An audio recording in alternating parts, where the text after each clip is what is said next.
loves. Hi.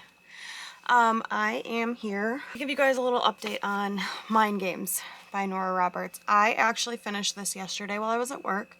I was not expecting it to end when it did. It left off with a good ending. It did. It was a very sweet ending. I just really wanted to see more. I wanted to know more about what happened after where it ended. But I really enjoyed it. I gave it a 4.5. I really, the relationships in this book were very sweet. I enjoyed the relationship between Thea and her grandma and her brother quite a bit. They back each other no matter what, which I think is very important in family, especially with the loss that they went through. This took some wild turns. This was a very good book. I really enjoyed it. When I started listening to it yesterday, I was at 45% and I finished it while I was working.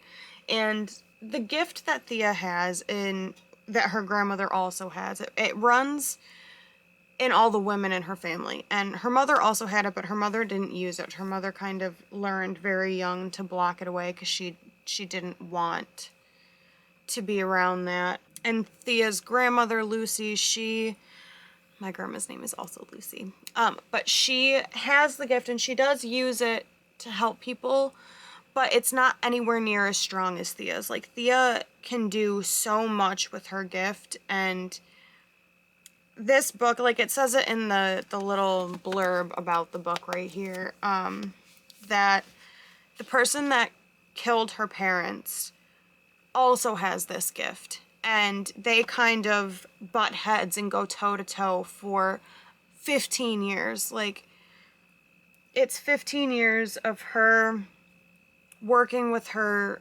gift and trying to know, like, being able to tamp it down when she needs to and being able to pull it up when she needs it. And she learns new ways to use it.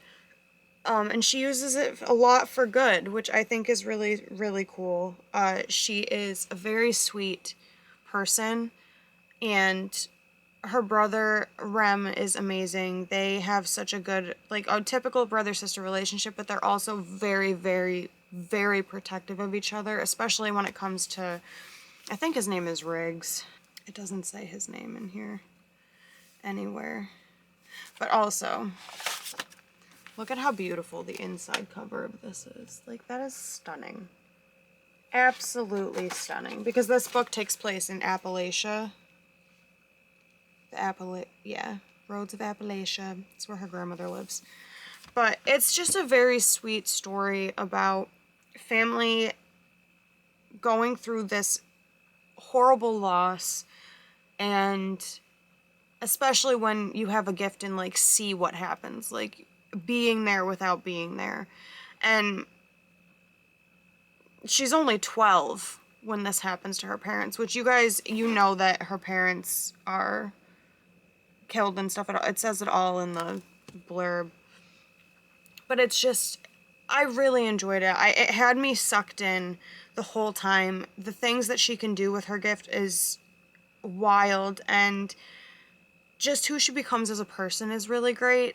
You see, like, the first part of the book is basically her going through childhood, and after her parents pass, it starts off with her parents bringing them to their grandma's, and then you go through the loss, and then you go through, like, her and Rem staying with their grandmother because she was given custody, and you see it go through their childhoods as they grow through high school, and then I don't remember if there's 2 or 3 parts, but the next part is, like, college, and then her coming back home, and she makes a home in the same town as her grandmother, very close by. Like, she can walk the, like, mile to her grandmother's house and stuff, which is sweet. And her brother also he's living with the grandmother still while he's waiting for his house to be built, but Thea built hers and lived with her grandma while it was. And it's just a really sweet story. And, like, obviously, you guys,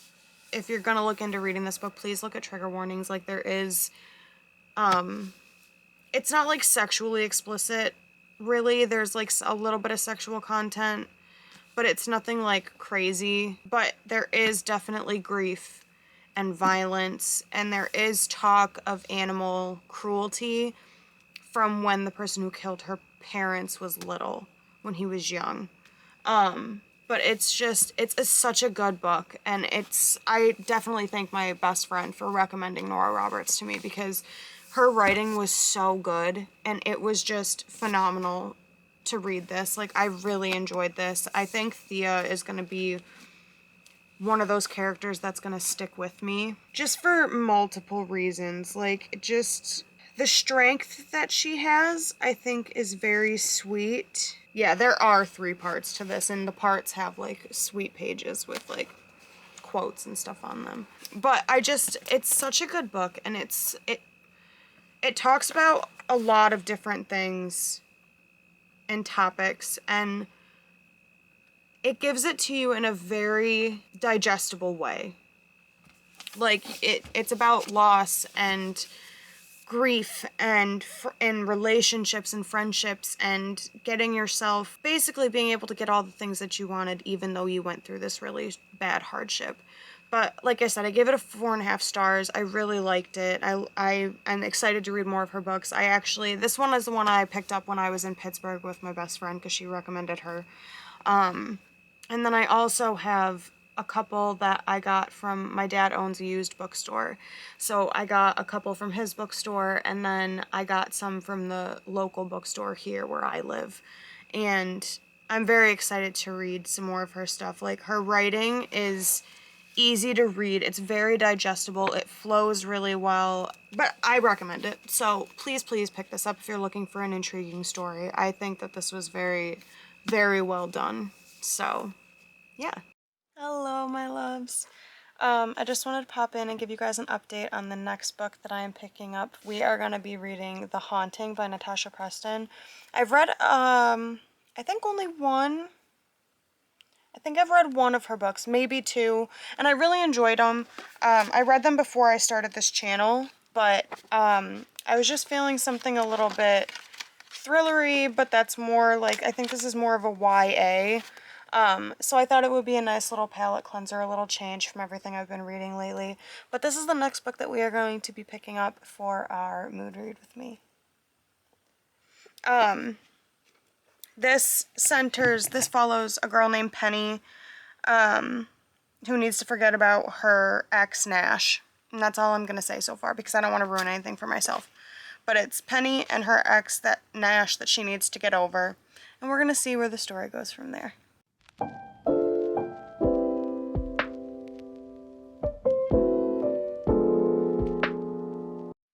Hello, my loves. Sorry about the way I'm looking at the moment. I'm sick. But I have started reading The Haunting by Natasha Preston. This book follows Penny, Penelope. She was dating a boy named Nash a year prior.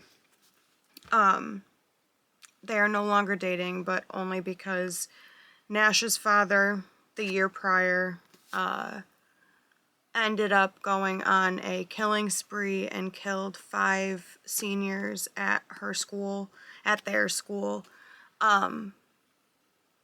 And her parents basically don't want her around Nash. The whole town has like ostracized him and his sister Grace. Penny still has feelings for Nash, and she still wants to be able to talk to him and see him, but her parents have like, it's a very big no from them. And now, like, the very beginning of the book was like the year prior, like explaining everything.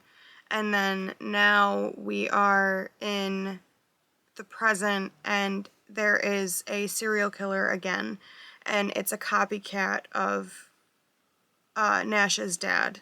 So the whole town thinks that Nash has done it, or that he's the serial killer.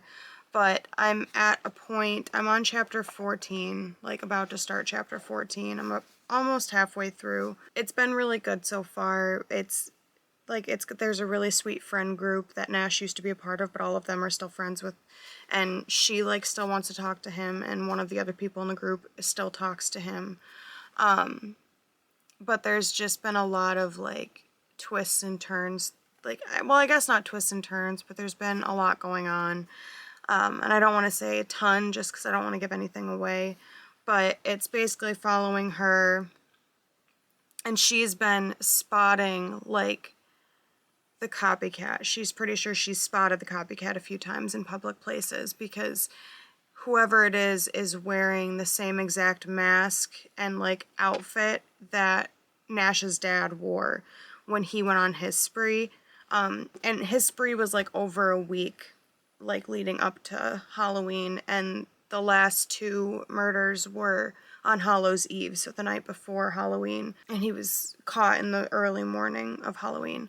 But she's seen somebody in the same mask and outfit at a couple different places, and where I'm at now, she is face to face with the killer, and that's where I left off. Literally, like, the last sentence of this chapter was, "Knife in hand, he faces me."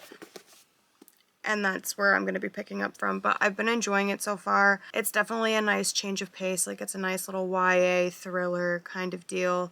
And I'm really enjoying it. It's been nice to have a little break from the other stuff that I've been reading a lot of, and to get some YA stuff in there where it's not as, like, crazy, and there's no smut or anything in this, which is, like, I like smut. Like, I don't mind it at all, but it's nice sometimes to read something without it.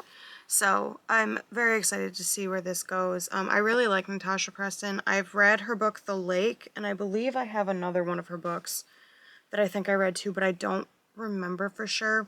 But I really like her writing style. It's very easy to read. So I am looking forward to reading more from her. There's a bunch of them. Like, I really want to read The Island, which is on the back here. Yeah, I just wanted to pop in and give you guys a little update. I'm probably going to read some tonight, and then I will give you guys an update the next time that I have one.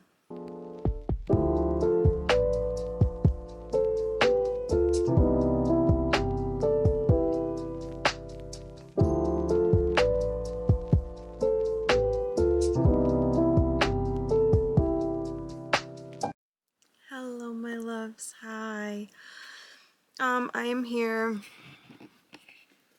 to give you the final update on The Haunting. I finished this last night. It was really good. But the ending. What the heck was this ending? I genuinely, I don't know. I needed more. Like, this ends on such a cliffhangery part. Like, I was reading this and then I look over at the next page and I'm like, acknowledgements? I'm sorry, what? No. Like, I don't know who's actually dead. I don't know who's alive. I don't know where we stand. I don't know what's going on. It ended in a terrible spot. It ended at such a point that I had to Google if Natasha Preston was going to be writing a sequel to this book, because I was like, you can't end it there. Like, there's got to be more to this story. Like, I need to know the rest. Like, one more chapter would have been great, or an epilogue or something. No, nothing. It just nixes out. She has specifically stated that she's not going to be writing a sequel to this book. So I'm going to be left for the rest of my life with all these questions and no answers. I just have to, like, make up what I think happened. I was so upset last night when I finished this. Like, I took off a whole star in my rating because of the ending. This was 3 stars. I really enjoyed the story. I liked the idea, the plot. I enjoyed the characters quite a bit. I like the, like, relationships between Penny and Nash and all of their friends, and it was an interesting story. I really liked what she did with it. Literally, I liked the book until the end. Like, the ending is what just really, like, pissed me off. But overall, I enjoyed it. It's just wild, and there's twists and turns and all kinds of fun stuff. Like, I saw one of the twists coming, but I didn't see the other one. So I really enjoyed it. It was really good. It literally was up until that, like, I enjoyed it through the entire last page until right where it ended. And then there was nothing else, and I was pissed that there was nothing else. Like, the book itself was so good, and I was, like, so sucked in that I didn't even realize I was almost done. And then it ended, and I had so many questions, and I didn't know, like, what all happened. Like, I was so confused, and it leaves off, like, I have no idea what stuff was resolved. Just overall, it was very good, but the ending will probably piss you off. And if not, good for you. You are a better person than me, because I was pissed last night. It took me forever to fall asleep because I read this. I was like, I have to finish it. I only have like 60 pages left. So I was finishing it. And that ended like that, and I was just so mad. And then I just sat there and stewed in it for a little while. But I did enjoy it. That is going to be the last update here for The Haunting. I do want to read more of her books because I did really like The Lake. And I did really like this until the end. So I want to read some more of her books. And they're just nice, easy to read, easy to understand, little like palette cleansers. Because they're not very long. Like this book was like 300 pages. 350, 60-ish pages. But I hope you guys enjoyed The Haunting. Let me know if you guys decide you're going to pick it up, because I do think it's a good book, and I do think she's a very good author. I just hated how she ended this. Just hated it. Hello, my loves. So, the last book I ended up picking up was The Ex Vows. Didn't give you guys updates on it because I listened to it at work, and I finished the whole thing. So, I really enjoyed it. I gave it 5 stars. I really just... It's something that people would actually go through, and like the aftermath and kind of finding your way back to each other. It's a second chance romance, and I thought it was done so well. I just really enjoyed it. I really loved the relationships and the friendships, and it was funny, and there was banter, and it was witty, and it was a friend group. We follow Eli and Georgia and Eli and Adam were best friends when they were younger. They're still best friends. But Eli and Georgia had ended up dating, and they moved to New York together, and it didn't work out. So they end up back together for Adam's wedding. They are both his best person, best woman, best man, and everything for this wedding is falling apart. So they basically get sent, and they have 9 days. They're stuck together trying to fix this wedding and get everything back on track and really just make it happen. And feelings start to come back, and they break all the rules that they made with each other to keep the friendship with Adam normal. But it's such a sweet book, and there's such sweet things that happen. Like Eli makes these paper rings, and I'm not going to tell you too much about them, but he's made a ton of them over the years, and she has a lot of them. And something really sweet happens toward the end of this with those, and I think it's really, it was just so fun and so interesting and cute, and their relationship, like, even though they weren't together, they still were there, like, they wanted to be there for each other even though they ended in a not great way. And it was just, I thought it was a very well done second chance romance. I really enjoyed it. I want to read some more by Jessica Joyce if she has more books. I haven't really looked what other books that she has, if she has a backlog or anything. Sorry, my cat's right here. But I really liked her writing style. It was very easy to read. It was fun. It was bantery. But I really enjoyed it. 5 stars. It was very feelings based. Like I was sucked in the whole time, and I really enjoyed it, and I thought it was fun. And it was a very easy thing to like listen to while I was working, and it didn't take a ton of brain power, but it was just a nice, easy, fun romance read. But yeah, I just wanted to pop in, give you guys the update that we have finished our last book for this week. I hope you guys stay happy, healthy, and safe, and I will see you guys in the next one.